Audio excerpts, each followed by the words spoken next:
Good morning. This is the November 7th Happy Monday edition of the Guy R. Cook Report. And today on Happy Monday, we've got one thing to talk about. Over the weekend, the last few days, I had to add some Google Maps onto a site as part of their contact page. And I come to find out Google Maps now requires an API be applied. And not for the faint of heart, but there is a support page, a help page, if you will, filled with frequently asked questions. And it's got things like getting started, understanding the terms of service, usage limits, and billing. Using the Google Maps APIs, there are several. Google Maps API services and Google Maps Software Developer Kit for the iOS platform. So let's have a look at that real quick. You'll see that it's broken out into subsections like getting started, but beneath getting started, it's got a lot of the frequently asked questions identified here and the answers to same. We'll just pick on one. What are the Google Maps APIs? If you click on that, it goes right away into the same document, and it talks about all of the APIs that you need for web services, for mobile. So remember, we've said many times, if your site isn't mobile ready, start over and get it that way. The same is true for your API for maps. If you've got an API that works on the desktop, it's not going to work very well on mobile. Okay, so get your ducks in a row, as you will, or maps as the case may be, and take a look at these. There's some other things in here I wanted to touch on real quick. And one of them is in that same link that you see on the left-hand side right here where I'm pointing, the API picker. And in there, you can select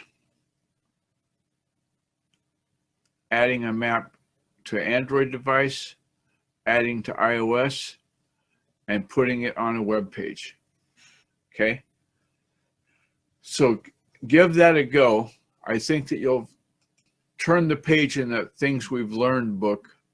And when you get into going past understanding terms of service, the usage limits and billing, pay attention to that, give that a go. And using the Google Maps APIs, you can do things like turn off the link to Google Maps that's in the map itself. Some little tweaks and tips are in there. This is a great document. I want you to give that a go. And speaking of giving it a go, if you're on that side of the ocean that's close to Edinburgh, Scotland, give a look to Fraser Ramses Edinburgh Dusters. They're the company that likes to clean, just like it says right here. His WordPress powered site is available at this URL, edinburghdusters.co.uk. I think he has a .com too, if I remember right, but keep it in the mother country with a .co.uk. Give that fellow a call. His phone number is right there on the page.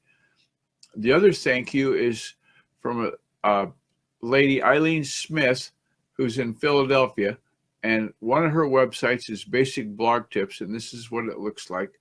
She's the one that told us about Screencast-O-Matic, and that's how I record the show. I produce it on firetalk.com. Thanks to Firetalk. They look like they're going to be around a while. I'm sure they will be. And so in the index of your internet toolbox, you might want to give a show a look to, do I have a screen sharing capability? Do you have something that copies the screen? And if so, then you're all set. If not, then give a look at Screencast-O-Matic. It's a great tool. And thanks to Eileen for telling us about that. And on that note, get well soon. Kelvin will be back when we do the show on Friday. There won't be a show tomorrow, Wednesday, or Thursday, but we will have one on Friday. And so on that note, I'm going to say it's a wrap.